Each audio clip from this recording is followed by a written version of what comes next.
Hi guys, Dr. Rob Barrington here with some more nutrition advice. I'd like to talk today about soft and hard drinking water and how the consumption of these types of drinking water can impact our health.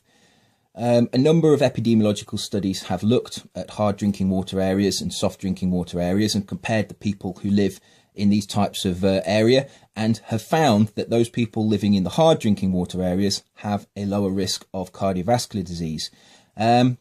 Now, the reason for this is thought to be the fact that hard drinking water contains high levels of magnesium, and calcium and magnesium are both known to be minerals that are able to prevent cardiovascular disease when they're in the optimal amount in the diet.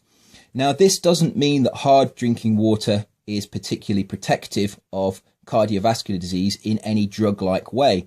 All that the hard water is doing is supplying the calcium and magnesium that should be in the diet of the people in this area. So why is there no calcium and magnesium, or why is the level of calcium and magnesium in the diet of these individuals too low?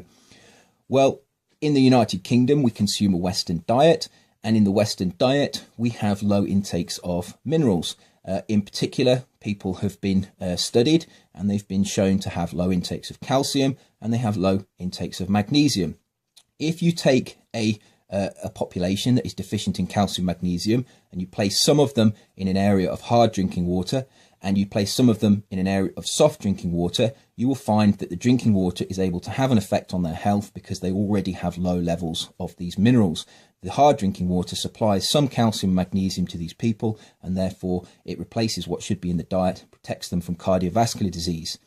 Now, if you were consuming a high quality diet, the amount of calcium and magnesium in your drinking water, which is actually quite low, would really be not relevant to your health because you'd already be supplying the calcium and magnesium you need in your diet. Calcium obviously is known to be present in dairy products, but calcium and magnesium can also be found in many plant foods, and plant foods in particular are a very good source of magnesium. So a high quality diet will supply most individuals with the amounts of calcium and magnesium they need, and therefore it would be irrelevant if they were living in a hard or soft drinking water area. So what I would suggest is, irrelevant to which area you're living in, you need to make sure that you are consuming a high quality diet. All the hard drinking water and soft drinking water studies show is that so many people are marginal in their intakes of calcium and magnesium that even the small amounts of calcium and magnesium that are present in drinking water are enough to have an effect on their health. What I would suggest, therefore, is that you make sure that your calcium and magnesium intakes are optimal, and this means eating a high quality diet. It means avoiding Western style foods, and it means if you are consuming a typical Western diet, you need to abandon that diet, and I would suggest that you turn to more traditional eating practices and consume a traditional diet, such as the Mediterranean diet.